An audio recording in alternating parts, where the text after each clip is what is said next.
Ողջույն սիրելի բարեկամներ, թույլ տվեք շնորհավորել այսօրվա տոնի հետ կապված, շնորհավորել Սուրբ Ծննդյան խորհուրդը եւ մաղթել, որ ողջ աշխարհում թող մարդու ներսում, մարդու ներաշխարհը ողողվի Քրիստոսի լույսով, որը կառաջնորդի մեր ամեն մեկից գնալիք ճանապարհը։ Եվ այդ իսկ խորհրդով կցանկանայի այսօրվա համառոտ հանդիպումը մեր նվիրել փոքրիկ խորհրդանիշների, տվյալ դեպքում Քրիստոսի ծննդի խորհրդին, եւ առհասարակ մի քանի հանդիպում ցանկացա նվիրել մեզ շրջապատող որոշ խորհրդանիշներին։ Եվ կցանկանայի խոսեինք հենց այն մասին, թե որն էր պատճառը կամ ինչ խորհուրդ ուներ, որ Մանուկ Հիսուսը ծնվեց հենց ախոռում, ինչպես ասվում է գոմում, որտեղ կենդանիներն էին ապաստանում։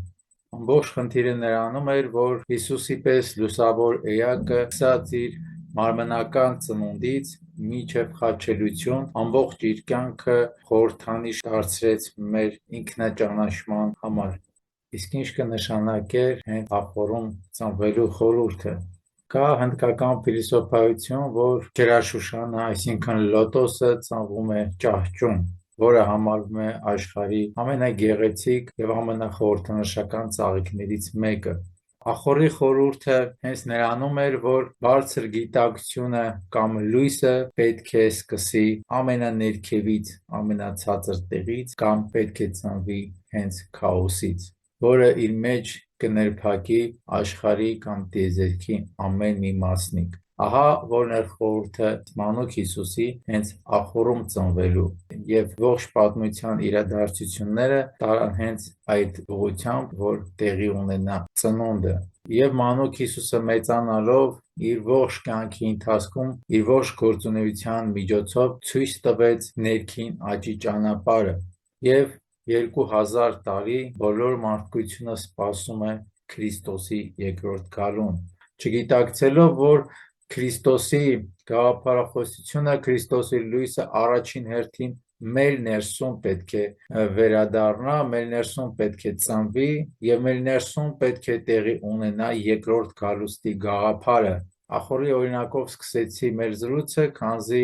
մեր կյանքը եւս ախոռային գաղափարախոսության մեջ է եւ ամեն մեկս պետք է այդ ախոռից դեպի առաջ ընթանալով արթնության գանք եւ մեր ներսում Քրիստոսի լույսը արթնացնելով, սնելով, աճացնելով ինքներս վերածվենք Քրիստոսի։ Ահա եւ ողջ խորհուրդը, ինչպես այն նույն պարզ բնության տված օրինակով, որ բոլորս տհաճություն ենք ապրում թրթուրներից, բայց սկսում ենք հիանալ թիթեռների թռիչքով, չգիտակցելով, որ թիթեռը մինչ թևեր ունենալը տհաճություն պատճառող թրթուր էր, որը իր իսկ ուժերի միջոցով 40 օր փակվելով իր բոժոժի մեջ վերածվեց թիթեռի եւ հիմա վայելում է երկնքով ճախրելու հաճույքը։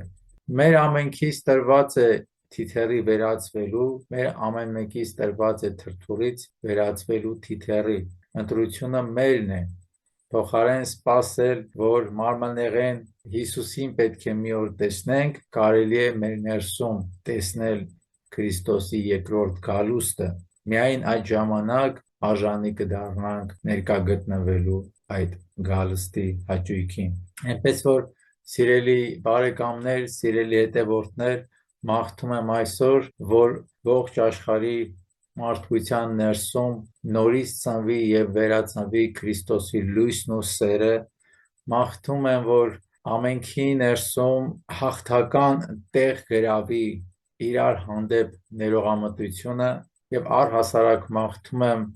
արթնացնել այն գիտակցությունը, որ պետք է միասնական լինել փոխարենը բաժանվելու, որովհետեւ